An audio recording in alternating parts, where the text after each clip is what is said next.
Baik, Assalamualaikum warahmatullahi wabarakatuh. Warahmatullahi wabarakatuh. Syukur alhamdulillah kita panjatkan kepada Allah Subhanahu wa taala yang telah memberikan kita nikmat iman, Islam dan kesehatan pada siang ini sehingga dapat berhadir untuk mengikuti acara pengarahan terhadap sistem akreditasi untuk program studi doktor. Nah, salawat dan salam juga kita haturkan kepada Nabi besar Muhammad Sallallahu Alaihi Wasallam yang telah membawa kita dari alam jahiliyah ke alam yang terang benderang. Pada siang ini sesinya kita bagi dua, yaitu yang pertama pengarahan dari Pak Marwan, kemudian dari Pak Ardi Maulana juga memberikan arahan. Mungkin terkait dengan input data agar terkait dengan input data. Nah, jadi sedikit saya share dulu nih Pak telah hadir di dalam ruangan kita. Pemateri, kemudian ada tenaga administrasi dari Dimas, dari DIP dan Prof. Sahrun. Jadi di sini kita melihat bahwa data daripada data yang di PD Dikti terkait dengan program studi di Pascasarjana. Ini kita lihat di dalam surat undangan, surat pemberitahuan dari Pak Wakil Rektor 1, Pak Prof. Marwan, pada tanggal 15 September 2021, beliau telah memberikan list persiapan akreditasi program studi yang berakhir masa akreditasinya. Jadi di sini Doktor Ilmu Pertanian itu adalah reakreditasi itu adalah dokumen harus disubmit paling lambat 19 April karena kalau memang nanti mungkin diberitahu apakah kita memberikan poin 2 itu perpanjangan atau kita memang reakreditasi apa langkah-langkah yang harus kita lakukan untuk proses tersebut. Kemudian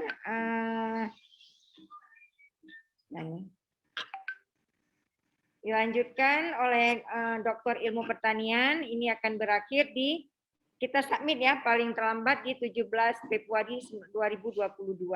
Yang semesterannya harus kita lihat di ganjil nih, ini ada data dari Dikti diambil dari tim SDMF tadi di http Dikti Kemendikbud. Kami telah melihat list nama dosen home base. Ya, ini 5 memang minimal peraturan baru sekarang 5, mungkin nanti dijelaskan oleh Pak Marwan, tapi dulu 6 ya.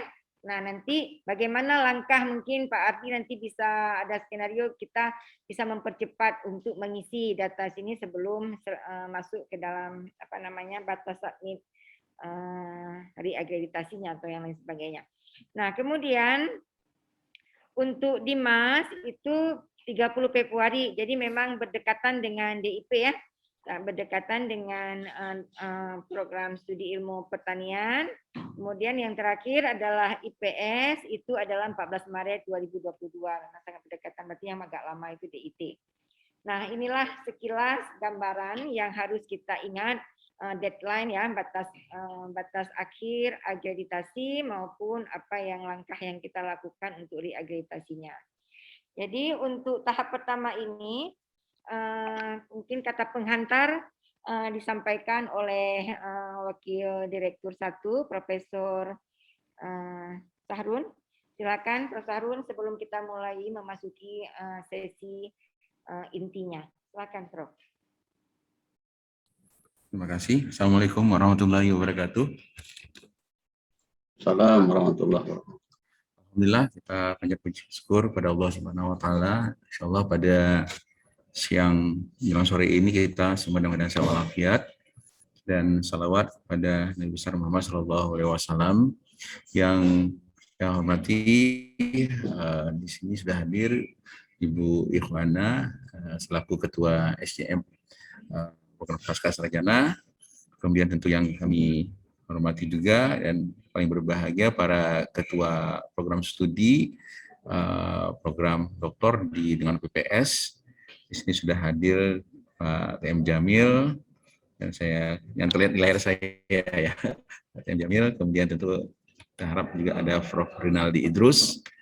Kemudian juga ada Ibu Ketua Prodi yang baru, Bu Rina Sriwati, dan satu lagi tentu ya Bu Husni Husin, Prof. Husni Husin.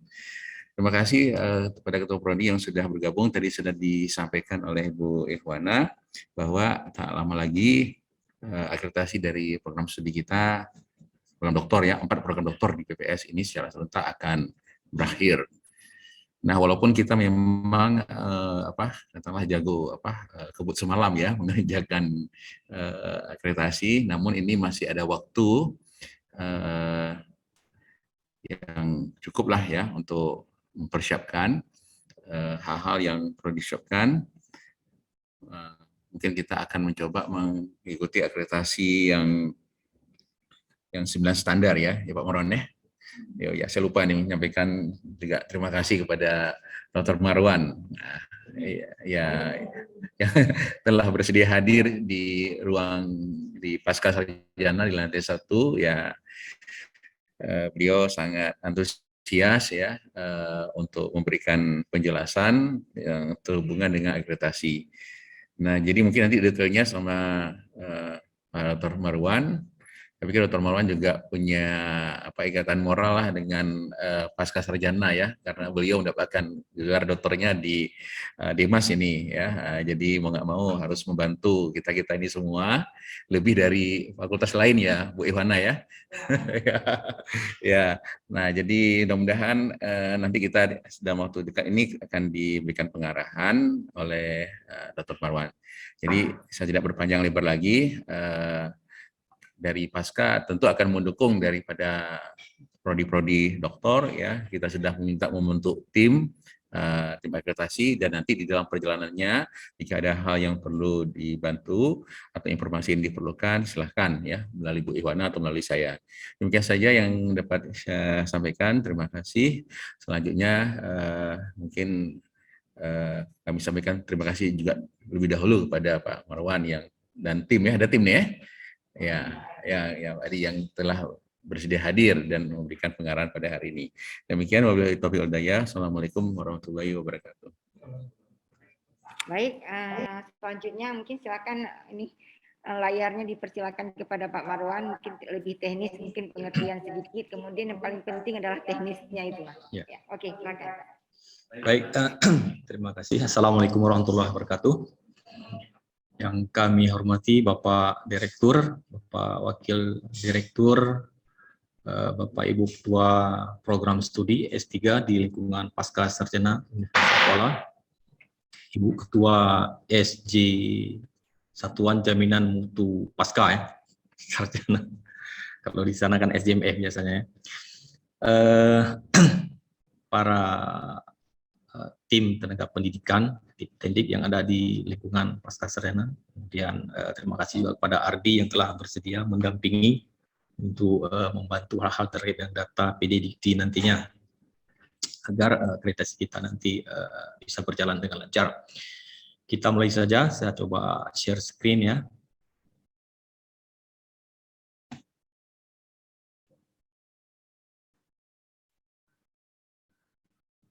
Kelihatan ya?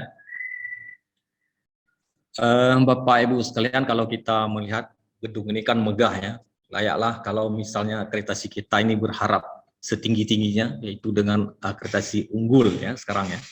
Jadi kalau dulu akreditasinya ada A, B, C, tapi sekarang ada sedikit perubahan. Tentu perubahan ini memiliki tujuan tertentu, di mana kalau kita mempelajari bahwa akreditasi yang sekarang ini lebih bermuara kepada outcome based accreditation ya, atau istilahnya ada juga yang disebut melalui pendidikan namanya OBE, outcome based education. Apa standar yang dipakai adalah kalau kita melihat kebetulan kami ada mengikuti program akreditasi internasional IAB, maka akan setara nantinya akreditasi unggul ini dengan akreditasi internasional ya. Jadi kalau kita sudah mendapatkan unggul berarti sudah sewajarnya lah bisa disandingkan dengan akreditasi internasional karena parameter yang digunakan lebih ke arah sana. Nah, kalau kita bisa melihat lebih jauh lagi, nilai akreditasi yang ada di program studi doktor ini di lingkungan pasca sarjana ada 4 program studi. Saya lupa kemarin seharusnya saya juga menitip ini dari prodi di ekonomi ya sekalian, biar sekalian ikut ya. Tapi lupa, saya sudah mencoba mengharapkan ada sekalian penjelasan nanti. Kalau enggak pasti diundang lagi ke sana nanti kan, bagaimana akreditasi yang terkait di ekonomi juga. Jadi kalau kita lihat di sini, Bapak Ibu sekalian, Bapak Wadir ini tentunya yang kalau kita lihat di kita banyak sekali, bukan banyak sekali, artinya begitu akreditasi tanggung jawabnya seolah-olah menjadi tanggung jawab Wadir 1, atau kalau di fakultas menjadi tanggung jawab Wakil Dekan 1. Ya. Padahal kalau kita lebih mendalami akreditasi ini adalah menjadi tanggung jawab secara bersama-sama ya, mulai dari pimpinan sampai kepada pengelola prodi sampai kepada semuanya lah, terkait dengan penyusunan borang akreditasi ini. Kalau kita lihat di sini ada program studi yang pertama pertanian ya, kalau di sini ya. Ilmu pertanian, masa lakunya sampai dengan bulan 10 ya. Kemudian Demas, matematika dan aplikasi sains, bulan 10 juga sama habisnya. Kemudian pendidikan IPS, bulan 11 bergeser 1 bulan. Kemudian yang terakhir ilmu teknik di bulan 12 tahun depan, artinya lebih dari 1 tahun. Nah, Bapak Ibu sekalian, mungkin belakangan ini kita pernah mendengar bagaimana yang dimaksud dengan perpanjangan akreditasi otomatis. Perpanjangan akreditasi otomatis artinya kita tidak melakukan apa-apa dalam hal ini, tetapi penilaiannya dilakukan oleh BANPT melalui pemantauan data, tentunya melalui PD Dikti ya, mulai dari mahasiswa yang masuk, intake-nya, kemudian dosennya, profil dosennya, kemudian output-nya, jadi mahasiswa yang lulus ya. Nah, kalau seandainya katakanlah di sini kalau kita melihat S3-nya kan semuanya nilainya B, tidak ada yang C dan tidak ada yang A. Jadi kalau B nilainya minimal 301 ya. Seandainya nilainya kurang dari 301, maka otomatis kita harus melanjutkan ke pemantauan tahap kedua namanya. Jadi disuruh isi borang juga. Disuruh isi borang tetapi borangnya tidak sama persis atau full seperti borang biasa yang 9 kriteria. Tapi melihat pengalamannya, data yang diminta dan sebagainya, alangkah ruginya juga kalau kita melakukan melalui IPEPA tadi. Kenapa? Karena nilainya berdasarkan peraturan tidak akan berubah. Kalau misalnya B tetap dilanjutkan dengan B, kalau nilainya cukup, nggak akan naik menjadi A. Yang ada adalah apabila tidak sampai nilainya 301, maka akan turun nilai menjadi C. Itu kan malah petaka ya, akan menjadi sesuatu yang tidak baik. Ya, contoh kasus yang sudah terjadi di Fakultas Teknik, ada Prodi Teknik Kimia yang dulunya akreditasinya A, sekarang hasil fisik kemarin berdasarkan hasil sementara nilainya tidak sampai 361, maka seharusnya nilainya akan turun menjadi B. Jadi yang dulu A menjadi B, karena nilainya 337 kalau nggak salah. Jadi tidak mencukupi nilai untuk nilai A 361. Nah, padahal persiapannya sudah kita mulai membuat IPEPA 2, kemudian tidak cukup nilai, divisit lagi, hasil visit keluar nilai 337. Nah, berdasarkan pengalaman tersebut, maka sebaiknya kalau saran dari kami, agar kita melakukan saja reakreditasi dengan menggunakan data agar kita lebih siap TS-nya 2021. Nah, itu coba kita pelajari nanti datanya seperti apa, apakah bisa mencapai ke syarat unggul ya. Nah, semalam saya mencoba mengecek bersama Andi juga, karena selaku tanggung jawab alumni ya, tolong diambil data yang strategis, yang tentunya data itu adalah syarat perlu, karena di dalam akreditasi yang sekarang ini membutuhkan nilai-nilai yang konkret ya untuk mendapatkan unggul. Kalau misalnya nilainya kita dapat 370, tetapi ada syarat perlu yang tidak terpenuhi, maka tidak juga dapat unggul. Atau akreditasi baik sekali juga demikian. Nah, kalau Bapak Ibu lihat di sini, ini yang menjadi syarat perlu bagi sebuah program studi doktor ini ya, untuk mendapatkan akreditasi unggul. Yang pertama adalah skor butir penilaian jabatan akademik DTPS. Ini yang dimaksud adalah dosen tetap perguruan tinggi yang ditugaskan sebagai pengampu mata kuliah dengan bidang keahlian yang sesuai dengan kompetensi inti program studi yang diakreditasi. Ini permintaannya adalah nilainya lebih besar sama dengan 3,5. Nah, bagaimana kalau misalnya dapat skornya 3,4, maka tidak jadi unggul, diturunkan nilainya menjadi baik sekali. Nah, kalau berdasarkan sampel yang saya ambil untuk Dimas ya, berdasarkan data yang diberikan oleh Andi, maka ini memenuhi di mana yang mengajarnya para profesor ya, kemudian ilmunya sesuai bidang dengan kompetensi inti program studi. Nah, mungkin juga nanti bisa dipelajari misalnya terkait dengan bahasa Inggris atau apa, katakanlah mengajarnya dari lembaga bahasa Inggris, apakah itu bisa dianggap juga sebagai dosen DTPS, karena apakah itu terkait dengan kurikulum inti program studi, atau menjadi minornya. Kalau minornya berarti itu tidak kita anggap sebagai dosen pembanding atau dosen-dosen yang digunakan untuk penghitung rasio. Sama dengan di S1 juga kan ada mata kuliah inti, kemudian ada mata kuliah servis, misalnya agama, bahasa Indonesia, dan itu kan tidak dianggap sebagai mata kuliah inti, kecuali di prodi bahasa Indonesia yang sendiri ya. Nah, itu harus jeli kita melihatnya, apakah nanti 100% dosen, 100% kurikulum adalah inti semua itu. Tapi kalau misalnya ada yang nggak inti, berarti itu tidak kita hitung sebagai DTPS, tapi dihitung saja sebagai dosen tetap. Karena dosen di sini ada dua kategori ya. Tapi Bapak Ibu sudah sangat paham ini bukan mengajarkan, tapi mungkin mengingat kembali. Dosen DT itu, dosen itu adalah dosen tetap adalah dosen Universitas Syah Kuala.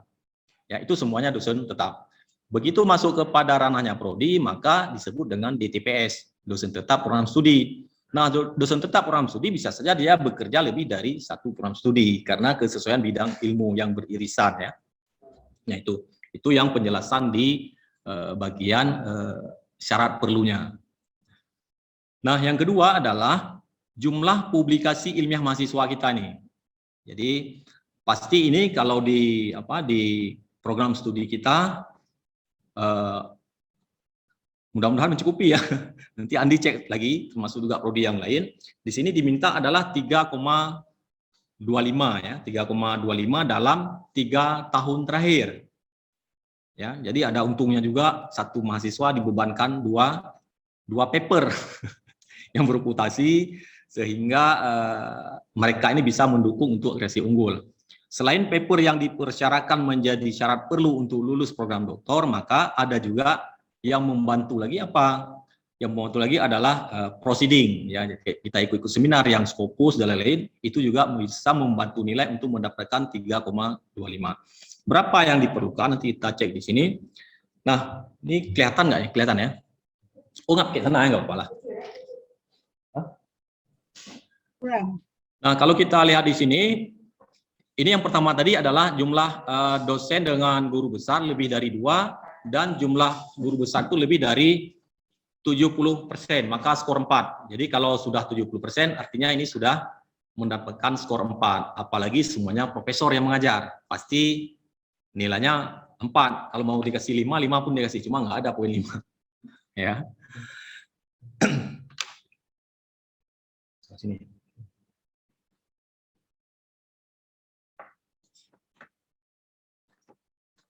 Mana nih? Oh, sebelah sini. Oh, ini sebelah sini. Lah ya. Pas lah.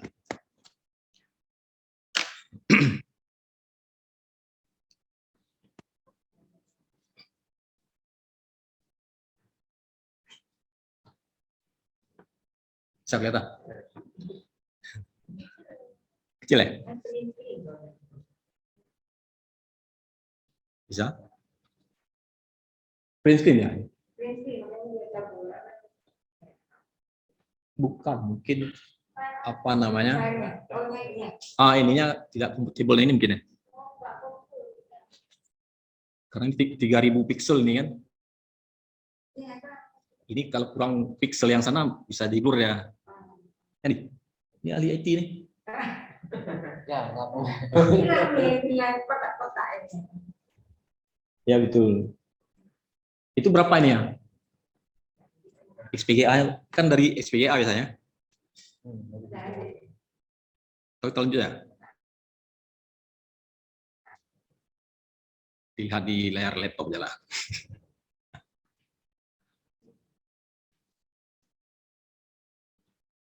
Tadi udah besar, perempuannya udah kecil kali nih. Tadi udah besar dan nampak ini udah kecil lagi. Show itu, ini sepertinya nggak di show yang bawah itu.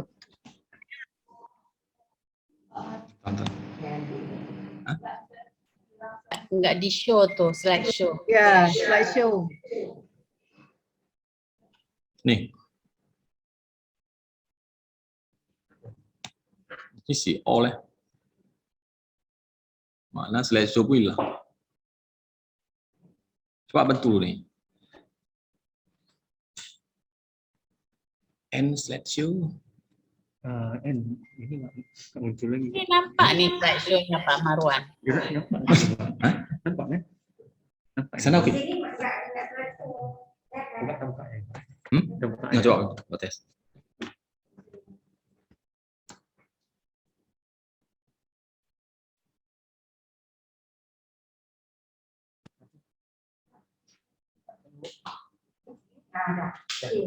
Enggak, kenapa muncul 2 slide di sini? Coba kita end show ya lu.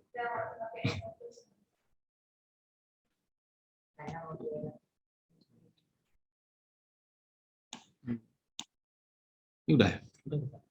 Ya, show aja. Kok masuk sih? Ini karena ini.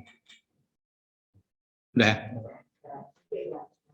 Oke, tadi yang jumlah pengajar yang memiliki jabatan akademik guru besar ini nggak ada masalah ya. Itu untuk keempat prodi ya. Keempat prodi nanti kita lihat bagaimana strateginya agar bisa kita hitung semuanya mendapat minimal 70%. Jangan di bawah itu ya. Nah, nanti kan dokter nggak ada masalah, tetap dokter maksudnya bukan lihat dokter sini. Yang dilihat adalah guru besar sama lektor kepalanya. Jadi pembandingnya adalah jumlah yang guru besar dibandingkan nanti dengan jumlah pengajar guru besar plus lektor kepala. Ya. Kalau dokter tidak pastilah, otomatis ya, wajib ya. Nah, selanjutnya publikasi dari mahasiswa. Publikasi mahasiswa ini jika RI-nya itu lebih besar dari A. A-nya berapa? A-nya adalah 3%. Ya, 3%. Jadi kalau persentasenya 3%, publikasinya dari jumlah mahasiswa, maka itu akan mendapatkan skor 4. Ya, skor 4. Jumlah mahasiswa Rumusnya yang total, mana? Rumusnya yang ini. jumlah mahasiswa yang selesai. Jumlah mahasiswa TS ya. Oh, Tapi kalau TS itu nanti Jadi kan masing-masing 3 tahun terakhir. 3 tahun terakhir artinya total mahasiswa berapa, dapat 3% dari itu, maka nilainya menjadi 4 ya. Ini nilainya apa yang dihitung sebagai RI ini yang pertama adalah NA4. NA4 ini jumlah publikasi mahasiswa di jurnal internasional berputasi. Nah, di sini dia tidak memberikan faktor bobot ya. Jadi tidak ada masalah. Jadi mau internasional berputasi, mau proceeding nantinya sama. Kemudian NB3. NB3 ini jumlah publikasi mahasiswa di seminar internasional, kan banyak ya. Kemudian NC3. NC3 ini jumlah tulisan mahasiswa di media massa internasional. Ini mungkin yang kurang. Tetapi dari kedua ini lumayan banyak lah ini. Lumayan banyak untuk mendapatkan skor 3% ini. Kalau seandainya nilainya kurang dari sini, maka masuk yang rumus kolom kedua ini. Yang tentu kita di sini mencari untuk mendapat 3,25. Jadi kalau nggak dapat 4, maka minimal yang boleh turun menjadi 3,25. Kalau di bawah 3,25 maka tidak dapat unggul lagi. Artinya kita kan semuanya di sini berharap agar prodi-prodi yang ada di bawah pasca ini mendapatkan akreditasi semuanya unggul. Ya, nanti strateginya bagaimana coba kita lihat. Nah, ini data penting dalam mendapatkan akreditasi unggul ya, kalau kita lihat adalah yang pertama dosen di TPS. Kalau dosen DT tadi kan untuk keseluruhannya. Jadi dosen di TPS ini yang dicek apanya adalah jabatan akademiknya. yang tadi profesor ya. Kemudian kinerja dosennya. Kinerja dosen ini kan akan mendistribusikan semua kinerja yang dikerjakan untuk berbagai macam parameter yang akan diuji. Publikasi, kemudian riset internasional. Nah, itu dokumen-dokumen itu yang wajib ada nantinya.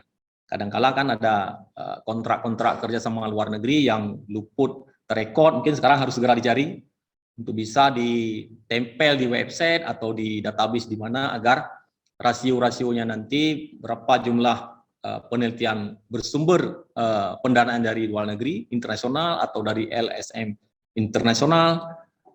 Demikian juga terhadap pengabdian-pengabdiannya. Mungkin nanti kita akan kurang di pengabdian karena kan jarang sekali kalau S3 ini melaksanakan pengabdian ya. Tetapi itu jangan khawatir karena itu bukan menjadi syarat perlu. Yang takut kita yang syarat perlu tadi, yang dua macam tadi, pertama profesor dan publikasi mahasiswa ya.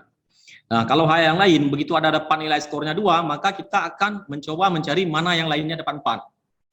Supaya nanti preratanya total nilai akreditasi kita antara data ditambah dengan LED minimal 361. Nah, kalau 361 kita peroleh ditambah dengan syarat perlu tadi mencukupi, ada 2 syarat perlu kalau untuk doktor, kalau untuk S1 ada 4 syarat perlu, maka itu akan menjadi mudah bagi kita semangat untuk bekerja agar akreditasi unggul. Tapi kalau 2 parameter tadi kurang, ragu-ragu kita, maka semangatnya hilang.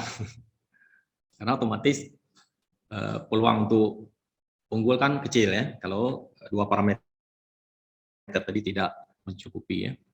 Nah, kemudian mahasiswa juga seperti saya cerita di awal tadi untuk syarat perlu yaitu publikasi mahasiswa yang sudah on the track. Memang di kita ini ada yang pasang dua publikasi internasional, kemudian ditambah dengan proceeding ya, apalagi ada yang banyak nanti misalnya proceedingnya ada 5 ya, yang pokoknya kan ada, kalau saya kan ada dimas itu kan walaupun proceedingnya tapi kan dihitung semua tadi, sama saja dengan yang syarat perlu untuk publikasi berputasi ya.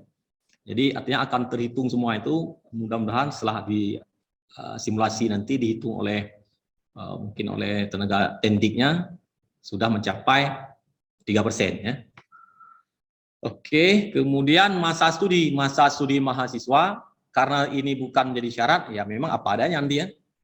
Misalnya ada yang lulus 5 tahun, saya mohon maaf juga berapa tahun nih. Berarti saya juga mempengaruhi untuk akreditasi kurang unggul gitu kan, tetapi mudah-mudahan bisa menyumbang dari hal yang lain ya. Jadi ada yang kurang, tentu ada bisa juga kita sumbangkan dari hal yang lain, mungkin dari sisi publikasi dan sebagainya, yang publikasi bersama dosen pembimbing, tentu itu akan dihitung oleh parameter ini ya. Kemudian nanti akan ada kuesioner juga yang akan diberikan kepada mahasiswa, alumni mungkin ya, yang perlu dicek nanti di output ya, di bagian kriteria 9 ya. Kriteria 9 ini harus dipenuhi agar nilai akreditasi menjadi sempurna. Nah, kalau kita melihat di sini terhadap bobot kriteria yang dinilai ya, tentu Bapak Ibu sudah sangat paham ini dengan punggawa-punggawa borang nih. Wow. Wakil Direktur 1 memang makanannya dulu nih ya. Sekarang kita diskusi saja lagi, mungkin ada hal-hal yang terlupakan nanti atau karena ini syarat model-model yang baru, nanti kita diskusi yang saya pikir masih hampir sama dengan yang dulu, mungkin ada modifikasi karena strategi akreditasi unggul sekarang adalah lebih kepada internasional akreditasi ya. Baik, kalau kita lihat di sini yang bagian A adalah kondisi eksternalnya. Jadi kita nanti dituntut untuk bagaimana memotret eksternal dari keilmuan kita. Nah, di sini kalau kita lihat bobotnya hanya 1, tetapi kan jangan sampai dapat 0,5 ya. Jadi kira-kira kita mengejar juga mendekati 1 ya. Dapat 75% saja kan sudah bagus ya. Profil institusi juga 1 bobotnya. Lalu di sini ada kriteria bagian C ini yang banyak nilainya nanti, mulai dari visi misi, tujuan dan sasaran,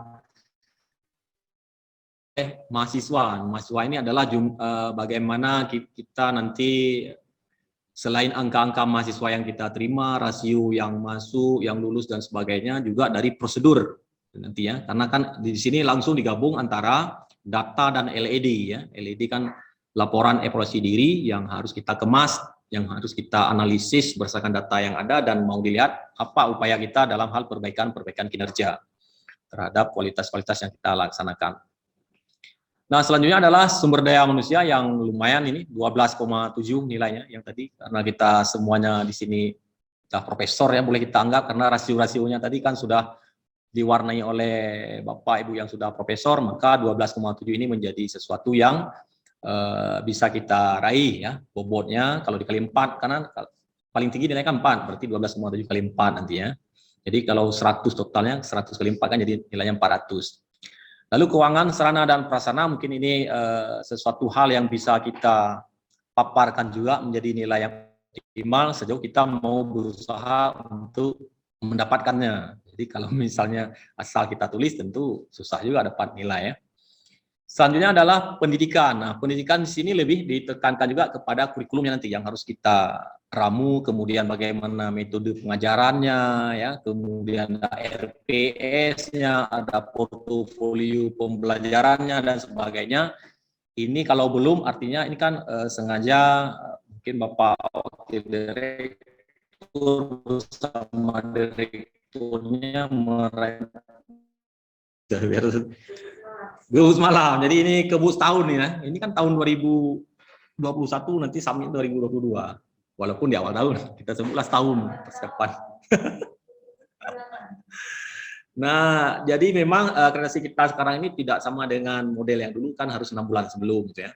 Tapi kalau sini juga nggak mengatur itu lagi. Namun demikian kalau kita lambat maka kena IPPA terus.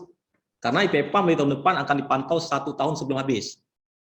Jadi kalau misalnya habisnya di bulan 12, maka awal Januari sudah keluar hasilnya dari IPPA tadi. Kita akan di screening apakah sehat atau berpenyakit gitu kan. IPPA-nya kalau nggak lulus berarti kan sakit gitu. Ini tidak memenuhi syarat, ini tidak memenuhi syarat kan? Kan itu sakit artinya.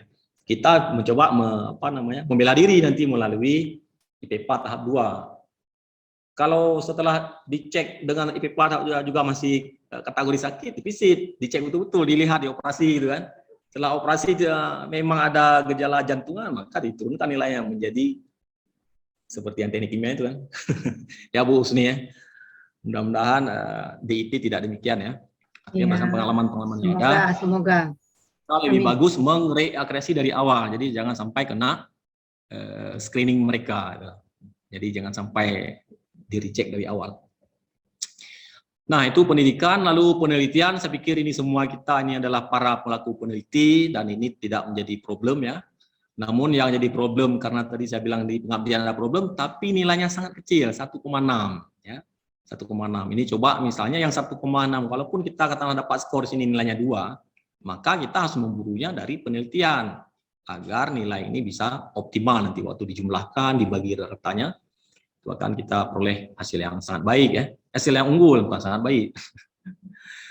Lalu selanjutnya analisis dan penetapan program pengembangan. Jadi berdasarkan kriteria yang ada tadi, yang di dalamnya tentu Ibu SJMR ini sudah sangat paham ya, bahwa di situ ada mutu dan sebagainya, menilai dan sebagainya, penjaminan itu, maka berdasarkan hal tersebut kita bisa menganalisis terhadap capaian itu apa upaya pengembangan ke depannya. Dan dulu waktu kita buat borang universitas kan ini juga yang menjadi hal yang rumit juga ya. Apa program-program unggulan ke depannya agar bisa kita mengatasi terhadap kekurangan. Karena sekali lagi borang ini adalah bukan untuk menampilkan semua yang unggul-unggul, yang sangat baik, tetapi ada hal yang kurang juga, tetapi kita bisa mencari cara bagaimana perbaikan selama 5 tahun ke depannya. Maka ada namanya analisis dan penetapan program pengembangannya. Jadi waktu dia datang lagi 5 tahun ke depan atau 4 tahun ke depan, maka apa yang kita tulis akan menjadi kenyataan dan tentu ada kelemahan yang lain lagi nanti. Waktu diakreditasi lagi, tentu ada program lagi apa perbaikan ke depannya. Nah, ini kira-kira yang menjadi bobot penilaian yang harus kita raih ya. Nah, kemudian di halaman website Pascasarjana saya pikir hampir semuanya ada ya. Mungkin boleh kita bilang sudah sangat lengkap ya. ini perlu dipertahankan agar data dan sebagainya, sistem informasi kalau diperlukan tinggal link sini. Ini sudah sangat baik ya.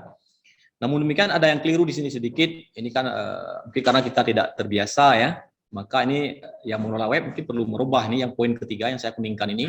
Program studi MIK ini bukan sangat baik ya, tapi kategori sekarang adalah baik sekali ya. Kalau sangat baik tidak ada dalam kategori BAN PT ya. Nah, itu kira-kira potret profil dari keempat prodi kita ini yang perlu kita siapkan agar sama-sama nanti kita bisa memetik hasil yang unggul ya, bisa memetik hasil yang unggul. Nah, mungkin itu sebagai pengantarnya dari saya. Kalaupun ada perlu didiskusi segera silakan sebelum kita lanjutkan ke tahap berikutnya.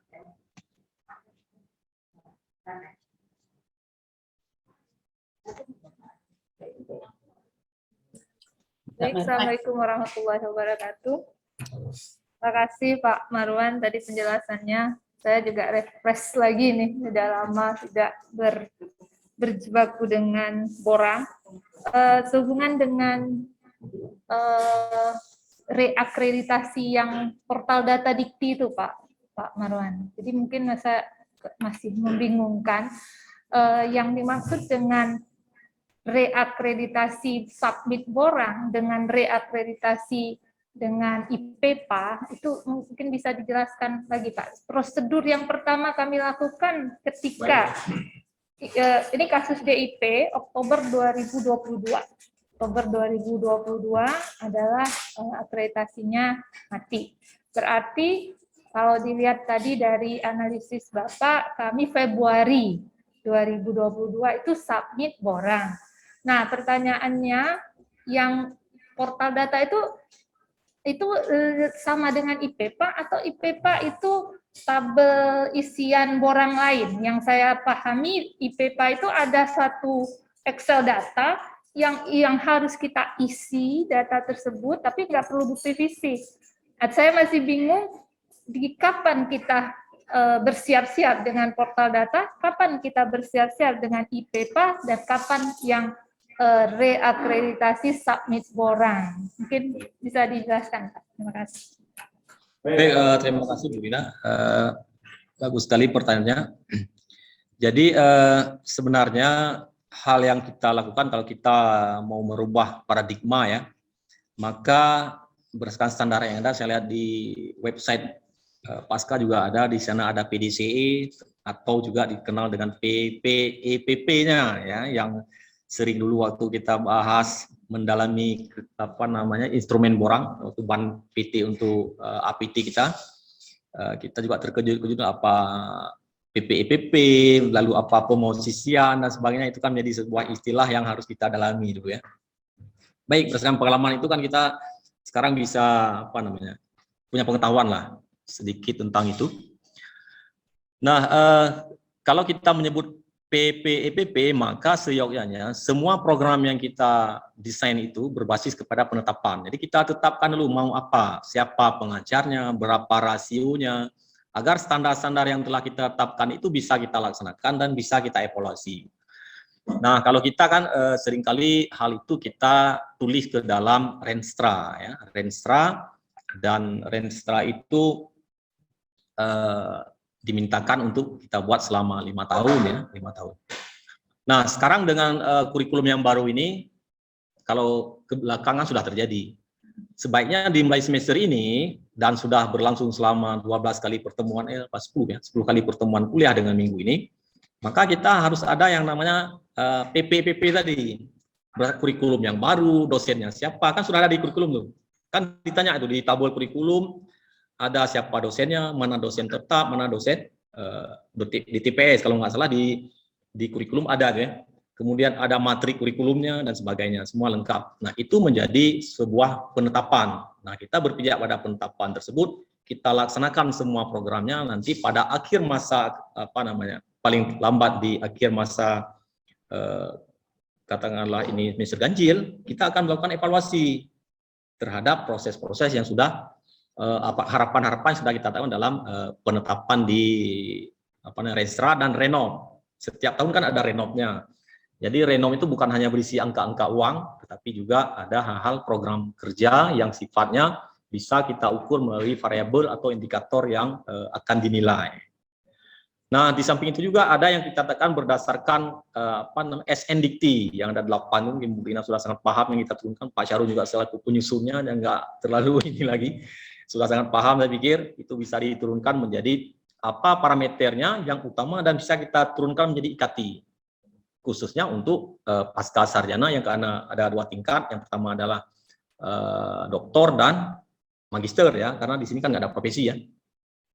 Doktor dan magister itu yang menjadi panduan penilaiannya nanti oleh kita sendiri, gitu kan? Oleh kita sendiri menilai, lalu baru masuk yang eksternal tadi, ban PT kan SPMI-nya di kita, SPME-nya ada di orang lain, di ban PT atau di manalah nanti dengan adanya LAM sekarang, Lamemba, kemudian LAM teknik dan sebagainya. Kalau kita kan mungkin nggak ada ya, masih umum ya, berarti masuk ke ban PT.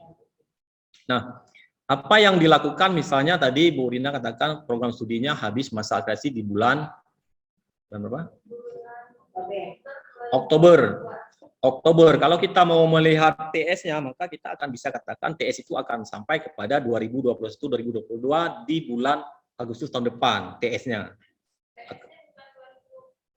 Nah, jadi karena kebiasaan kita menyusun borang itu agak sedikit lama, maka sangat riskan kalau kita memakai TS-nya 21-22. Karena begitu Agustus harus submit gitu kan. Clear datanya submit. Kan jarang sekali bisa gitu kan. Nah, jadi kita turunkan 1 tahun. Jadi sekarang misalnya sudah dapat akreditasi setahun pun, tahun depan akreditasi lagi ya silakan. Yang penting ada TS-nya tambah 1 tahun. Jadi nggak dibatasi seperti dulu. Kalau kita merasa sudah memiliki kemampuan untuk naik skor, naik peringkat, maka silakan akreditasi. Sehingga efek lainnya apa? Diberikan kesempatan untuk tidak reakreditasi seperti yang Ibu tanya tadi. Jadi perpanjangan otomatis, dia memonitor, memotret data seperti saya bilang tadi, mahasiswa masuk, misalnya tahun ini masuk 10, tahun depan masuk 12, tahun depan masuk 13, maka itu lolos. Dia penyimpangannya tidak boleh lebih dari 20%. Dipotretnya saat kalau pemblokan IPPA sekarang, tahap pertama dulu 3 bulan. 3 bulan sebelum habis, maka dipotret. Dipotretnya, dicek apa? Dicek hanya, ya sekarang perlu data juga, tapi yang diceknya hanya jumlah dosen yang 5 tadi, SBED. Ada dosen 5 di SBED itu sudah cukup. Sejauh rasio nanti mahasiswa dengan dosennya memiliki rasio yang kalau S1 sampai 1:60. Kan sangat, ini kan, kalau 10 orang dosen bisa melayani 600 orang. Kan jarang di kita ada yang seperti itu ya. Nah, lalu dibarengi lagi oleh begitu masuk ke bulan 8, maka yang dicek adalah ada penilaiannya, penilaian terhadap dosen penghitung rasio. Nah, begitu masuk dosen penghitung rasio sudah dihitung berapa lektor kepala, berapa ini dan seterusnya. Jadi banyak parameter yang dicek. Sehingga timbul nilai. Kalau dulu nggak ada nilai. Siapa yang menikmati itu? Kalau di MIPA itu ada kimia, biologi S1, fisika S2, S1, kemudian apa lagi? Ramai di sana, matematik juga itu apa namanya?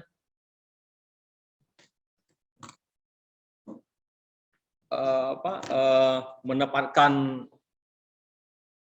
syafaat lah yang bisa diakreditasi tanpa dinilai angka-angkanya. Tapi hanya dilihat ada dosen 5 orang, lalu rasionya memenuhi, maka otomatis dia diperpanjang. Nah, sekarang dihitung nilainya sejak yang bulan 8. Siapa yang kena? Teknik sipil sama teknik kimia di Fakultas Teknik. Sekarang sudah kena lagi teknik elektro sama teknik mesin. Di MIPA sudah kena lagi statistik. Maksudnya tidak lolos pantau. Ekonomi, akuntansi tidak lolos pantau. Kemudian di Visipol ada ilmu politik tidak lolos pantau. Itu padahal nilainya B kan? Enggak, lain. Itu ke depan nanti yang habisnya sejak Januari. Begitu masuk nanti Januari, maka mereka akan memantau 1 tahun sebelum habis. Misalnya kami geofisika habisnya Januari 2023, maka Januari 2022 itu akan diumumkan sakit enggak. Karena dia tidak akan masuk dalam 6 bulan sebelum. Kalau 6 bulan sebelum ibu kan masih kena di bulan 2 ya. Di bulan 2 ya. Nah, berarti otomatis nanti kena di bulan 1 juga. 1 juga akan diumumkan itu. Nah, sekarang yang sedang terjadi itu yang 6 bulan juga pendidikan kimia di FKIP itu juga kena karena mereka habisnya di bulan 3, maka bulan 3 kurang 6 bulan, bulan kemarin kan, kena IPEPA tahap 2. Jadi nampaknya di seluruh Indonesia ini akan hanya sedikit mungkin yang lolos.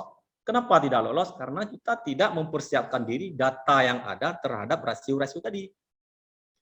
Teknik kimia awalnya kena adalah kami sangat terkejut. Kenapa di sini yang mengajar para profesor S2-nya gitu kan? Kan itu yang menjadi branded sekarang. Tapi nggak lolos. Setelah kami cek dengan Ardi, apa yang terjadi? Tidak ada data dosen mengajar. 0 dosennya. Jadi kalau 0 dosen yang mengajar, maka semua otomatis rasionya 0. Jumlah dosen dengan mahasiswa 0. Lektor kepalanya 0. Semua 0, nggak ada nilai. Maka nilainya di bawah B saat itu. Setelah kita perbaiki data, di running ulang, tidak lolos juga, di atas 300 sedikit.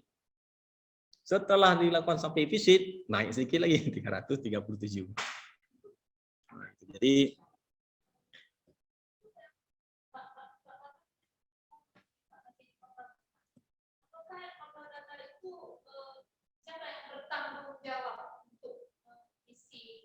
nah, kita bawa kawan ini, silakan Pak Ardi menjawab selaku yang Siapa? Ya.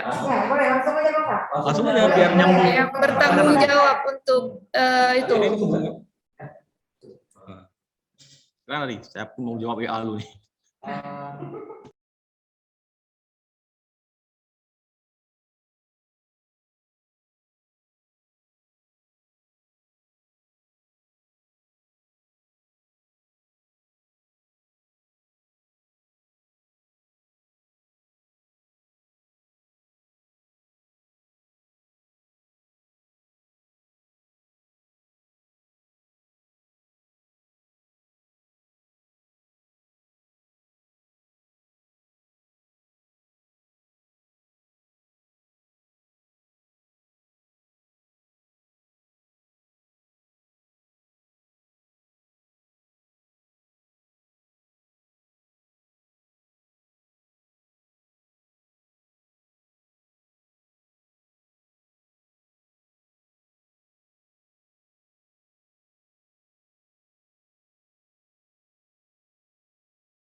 Ada saya lihat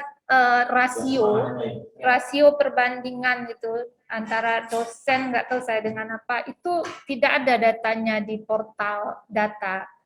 Itu yang kemarin ada saya konsul dengan. Itu maksudnya gimana? Dulu bisa lihat kita.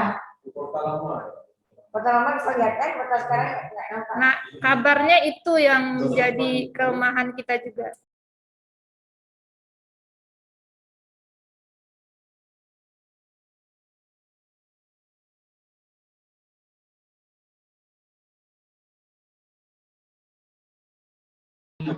Menunya. Ya. Penting udah ini. Mungkin kan Prof Rina sambil menunggu Ardi. Prof Rina sambil menunggu Ardi, pengalaman kami di MTK kemarin bahwa memang Kita tidak lanjut, Pak. Siapa yang lagi share screen sama Pak Ardi?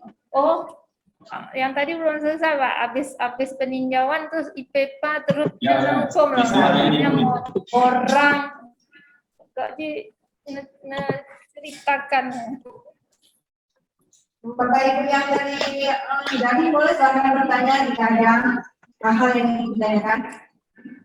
Yang dari yang kita kirim ini. Screening video. Oh, share screen.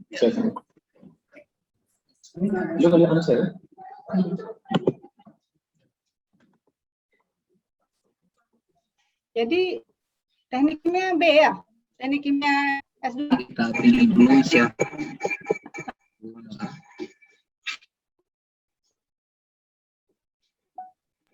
Gimana? Teknik kimia S2 jadinya B.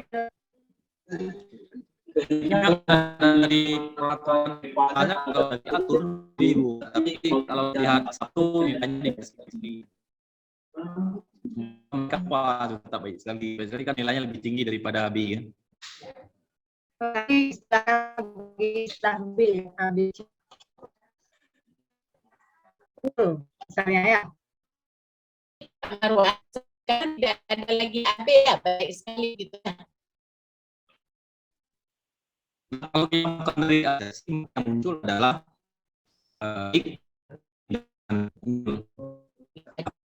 kemarin kan kalkulasi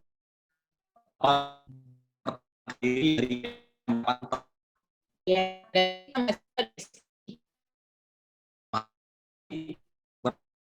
memang apa turunnya bagi ya.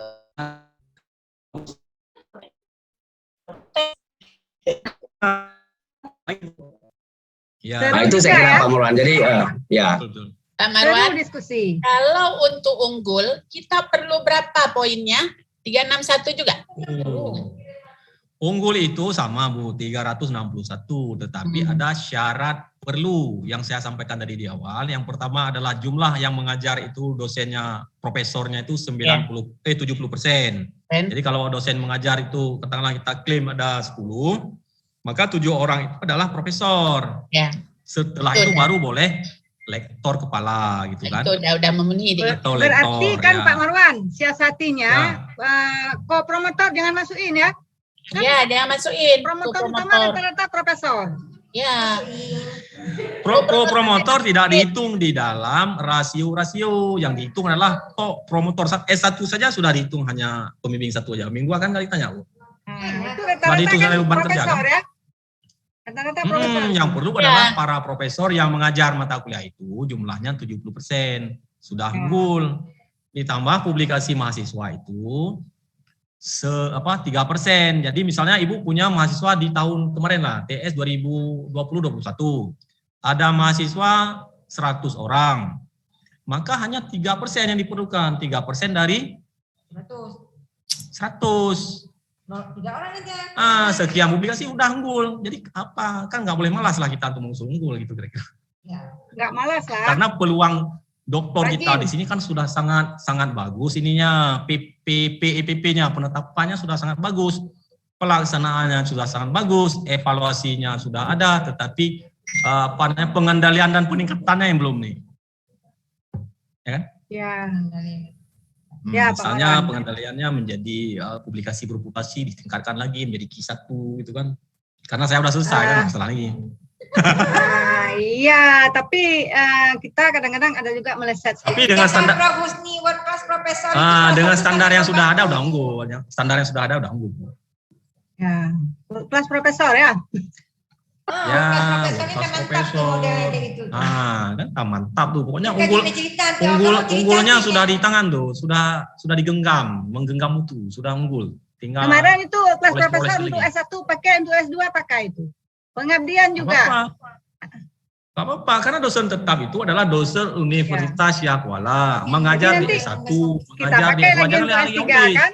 Ya kan Pak Marwan? Jangan lihat, prodi saya cuma 5 dosen, itu nggak usah lihat lagi, tetapi berapa yang terlibat. Iya Pak Marwan, ini satu lagi Pak Marwan. Pak Marwan, pengabdian ya, pengabdian itu kan kemarin itu masalah ya, S1 bermasalah, S2 bermasalah, karena apa? Kan S3 tidak ada nama mahasiswa skornya kan? pun bobotnya hanya 1,6 Bu. Oh rendah ya? Rendah. Jadi Jadi Jadi, tidak dapat tidak nilai ada sekian udah mahasiswa cukup di lah. laporan, tidak ada masalah ya, karena Hmm. saya kalau pengabdian tuh bawa mahasiswa. Nanti kalau pengabdian kan Ibu harus ajak saya karena waktu dulu jadi mahasiswa kan nggak pernah diajak untuk mengabdi. Enggak, kemarin itu walaupun mahasiswa S1 mau mahasiswa S2 atau pokoknya di mana akreditasi saya bilang mahasiswa itu. Ah, Tidak ada masalah, yang penting fotonya harus ada. diajak lah, mahasiswa S3 juga harus diajak untuk Tidak berani mengabdi. lah, mana berani suruh-suruh sama ini dokter. Berani lah, kan kawan. Boleh kalau mau. Kan apalagi mahasiswa kita kan mahasiswa dosen, begitu pergi sana udah untuk SIPKD lagi. Dapat ini ya. Banyak dapat multiplier apa ya. effect tuh. Jangan bilang mahasiswa doktornya, yuk kita untuk SIPKD. Ya, Oke ya. lah, kita. Si Adi apa lagi jelasin deh? Perlu? Gak ada lagi ya? Udah apa? Jadi udah karena gak ada hasil. Jadi Ardi nanti akan mengontrol data-data yang ada di 4 prodi ini terutama ya. Nanti berdiskusi dengan saya juga agar cita-cita kita menjadi data yang baik, yang benar, sekaligus juga kita akan melakukan verifikasi ini. Mungkin demikian saja. Empat unggul ya. Jadi, kita berjuang untuk 4 unggul ini. Ya, 4 unggul. Pak Jamil juga harus bersemangat ini. Nanti kita coba desain ini. Ya, tenang aja Pak Jamil. Habis ke Dimas, Pak Marwan akan lihat ke Pak Jamil. Jadi kita desain ini terutama yang Pak Jamil punya ini harus kita up juga nih. Kalau Dimas kan sudah di atas angin nih, Prof Rinaldi nih. Sama para penggawa di UPPS ini, ada SJMF juga yang bekerja giat nih. Mantap nggak ada kali masalah. ada Mas ya. Ya. Nanti kita buat pertemuan rutin. Ya. Ya, usul pertemuan rutin, oke. Jadi saya nggak perlu datang lagi ke ruang ini, nanti melalui Zoom aja. Iya, Pak, enak. Kalau ada data kan, tinggal tampilin data kan? Ya. Nanti sama-sama kita bahas datanya. Lalu juga nanti UPPS harus bersemangat untuk membuat LED yang bagus. paripurna. Jangan seperti LED-nya MIK ya. Tapi baik sekali juga tuh. Iyalah, kamunya unggul. Saya udah cek-cek ini bisa dapat unggul. Waduh, nggak dapat unggul. Ada sedikit soalnya asesornya strength kan. Minister kebencanaan. Bukan riset. Ini jangan sampai ditanya apa maksud RPS. Coba buka RPS. Salah pula DPS ketawain Bu asesor. Itu gara-gara magister tuh. Program dokter apalagi nanti. Iyalah, karena kita nggak bisa menjelaskan di kriteria kurikulum tadi di pendidikan. Jadi RPS itu dia harus memuat hal-hal yang sudah sesuai paradigma borang 9 kriteria. Beda yang dulu. Dulu hanya isi nama mata kuliah, centang-centang selesai. Kesalahannya lama kali kami mendapatkan jumlah mahasiswa yang ideal, yang real antara PDDT dengan yang di kenyataan. Itu sama dengan kita sih. Inilah. Ini sampai pukul 12 malam. Sampai SMS Pak Marwan. Berarti itu dikerjain tuh. Enggak, ibu-ibu kan tuh hancur. Yang dikerjain Marwan. Mungkin kan kalau Waktu adalah ke RPS, tanya RP lah Pak Marwan. Minta RPS, minta RP dulu baru ada RPS. Minta RPS, tanya RP dulu gitu. Yang kedua, yang mana pun Pak? Ilmu eksak Pak, anam sosial kan. Yalah, kita doakan, kita berjuang dan berdoa supaya semua dapat unggul ya. Pokoknya kita unggulkan prodi Pak Jamil lah ini. Ya Pak? Ya, Bu Usri, saya udah tanya ke Pak Rektor, minta Pak Marwan membantu. Kata Pak Rektor jangan ganggu Marwan, dia lagi berbicara pada internasional katanya itu. Makanya susah diajak Pak Marwan sebenarnya. Waduh, ya kan katanya lagi sibuk di unggul internasional kemarin, jadi agak sulit juga. Jadi mudah-mudahan ya bagus juga ini pasca mengundang. Versi universitas.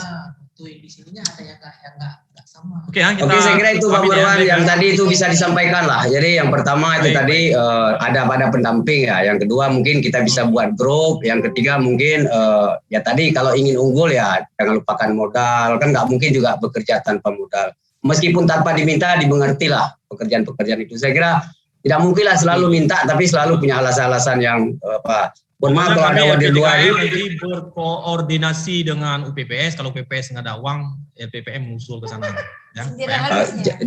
Enggak, jangan bilang nggak ada uang. Uang banyak kan, tapi uang pribadi semuanya kan nggak mungkin lah gitu kan. Jadi ada yang teralokasikan, ada uang bisa pakai dah. Oke, makasih Pak Marwan. Kalau untuk akreditasi tinggal diskusi dengan Pak Rahim ya Pak Marwan ya.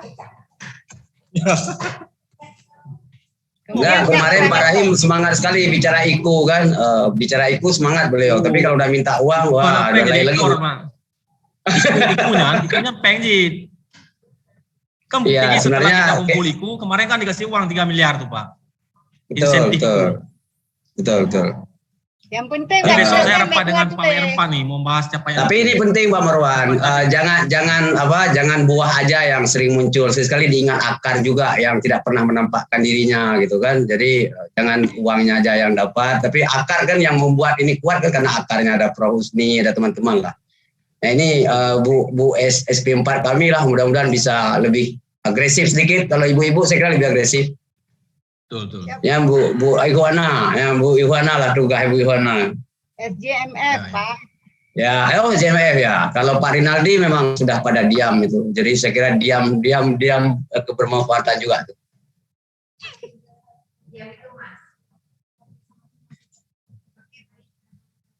Baik, sudah selesai ya? Belum kali sembahyang Bu Husni yang kaji. Kamu kalau mau dah ngepre, hana mangat nanti Ya. kayak Pak Marwan kan? Kita lihat data dari Pak Abdi nanti apa yang telah ada, kemudian kita memang harus konten untuk yang pertama adalah data dulu. Bu Ikhwana kiban kabarah yo. Kakak. Stop lah, kalau beda stop lah. Kita jalankan. Ya target kemarin itu di dalam grup saya menanyakan apakah Mana ada Zoom. PEPA atau reagregasi. Ternyata saran dari Pak Marwan itu bagusnya adalah reagregasi. Orang tidak siap. Nah, walaupun nanti memang harus kita ikut terus dengan benar dan kita cek kembali untuk berapa kira-kira nilai. Mungkin kita akan membahas secara daring saja, memang hari ini kan kita hibrid ya. Nah, jadi terima kasih kepada semua koordinator prodi dan adik-adik yang telah ikut bergabung dan mendengarkan apa yang kita lakukan dan yang harus kita kerjakan ke depan. Ya. Demikian saya ucapkan terima kasih kepada pemateri. Bila lebih baik saya dan tutup acara kita pada hari ini. Assalamualaikum warahmatullahi wabarakatuh. Waalaikumsalam. Warahmatullahi Terima kasih Pak wabarakatuh. Marwan, terima kasih semuanya ya. Sama Bu. Pak Marwan ditunggu ya itu pedoman untuk unggul ya. Ya Bu. Ya, makasih. Beliau masuk dalam tim Bu Mar. Ya, wakil ketua. Wakil ketua.